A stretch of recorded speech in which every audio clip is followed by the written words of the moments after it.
Hey guys, Danny Johnson here, and today we're going to be using late model restorations instructions on how to wire up the Amber taillights for the GT harness. So check the video description, I'll put a link to their instructions there, and make sure you read through them thoroughly in case I've misinterpreted something. I haven't wired these up quite yet on my own car other than with the Cobra harness, so it's different. So there might be something that isn't quite right, but just check the video description first and verify. And when I do eventually wire them up, I'll have a video in full on that one too. I do have a video showing how to do it with the Cobra harnesses, but that doesn't apply to a lot of people. But a lot of that same process is also covered in that video, so I'll put a link to that in the description. So from underneath the dash as well, which you'll see in the other video, you can drop the steering column down to get good access to it. You'll find a plug that's similar to this. This may be the very one, but if not, it's very similar to this. And what you'll do is you'll take the red out, which locks everything into place. And as an example, you'll find that green wire and you're gonna depin it so it's no longer getting power, and that's how you interrupt the wire. Please don't reach up here and cut it, as I've heard other people say, just to interrupt that wire. Go to the time to drop the steering column, disconnect this, pull out the lock, depin it by pulling it out, and then put some electrical tape over it. So, you know, it's going to the car. It shouldn't have power from there on, but just to be safe, you just do everything that you should that way. So check the video for that. And in the end, my Ambers should be here on Monday, and I plan to put them in my Mach 1, so I'll have a full video out soon. But I know people need the video sooner than that, so that's why I just want to cover this real quick. So here's your traditional taillights, and you know that you have 3 bulbs at the top where the outer 2 light up for your brakes and turn signals. This running light lights up with your headlights and parking lights, and then the reverse light lights up on its own too. So on the back side, the harnesses are pretty much the same, except for there is a color difference on the driver's side compared to the passenger. But you will need the flash relay, EP27, and from what people have told me, they've also tried the LED version of this that did not work. So make sure that it doesn't say it's an LED flasher. EP27 is the model here. You'll need some wire, and for this, don't use anything smaller than 18 gauge. Remember, with the gauge, the smaller the gauge, the thicker the wire. So you want to use 18 or 16, something like that, but don't go into the 20s or it could overheat the wire.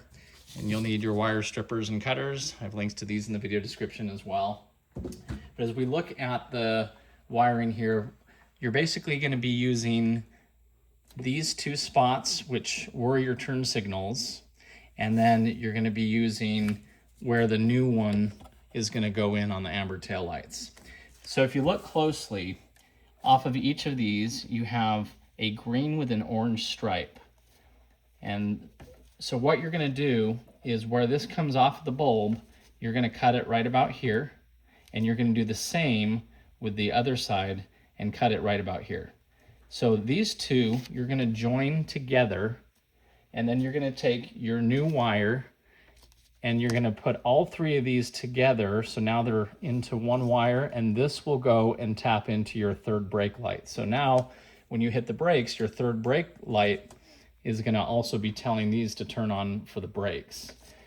Now, as you follow these, now you'll have 2 open ends where these came from. So you're going to take the 2 open ends here, you're going to join them together with a piece of wire, and then that's going to go to the Amber turn signal, as well as the Amber turn signal is going to have a ground that will come up, and you'll just tap into one of the grounds off of these bulbs. So what I suggest is to go get another wiring harness off of a GT or a V6. They're the same. And you'll notice on these, it does tell you where the ground, minor, and major are. The reverse light, which is one of these ones. So notice how the reverse light has the ground and the major, okay? Because the reverse light is brighter, and that's what you want for a turn signal, to be using the major rather than the minor. So I've cut this off of one of the harnesses as an example. So this is a reverse light that socket that was on there. So notice how it has the ground on one side and it has major on the other side. Okay, so again, this is going to be what goes into that third spot on the amber taillights. And then the ground, which it says right there on the side, the ground, you're going to tap into one of the grounds coming off of here. So just find that black wire that's labeled ground, and you're going to add that one in. And then for the power wire, remember where you have these extra green with a orange stripe. So you're going to have two wires basically coming off here. You're going to put them together with this wire, and then that is going to go to the major one here for that amber turn signal. So that should be basically everything that's involved just to get those to wire up. Okay, and so for the passenger side, it's going to be the same procedure, except for you have orange with a blue stripe that's coming out of these instead of that other green with an orange stripe. But same process, just different colors for the passenger side. And again, check the video description. I'll put the other video in, and I should have a newer one out that shows all this once it's all working. But if you have any questions, let me know, and thanks for watching.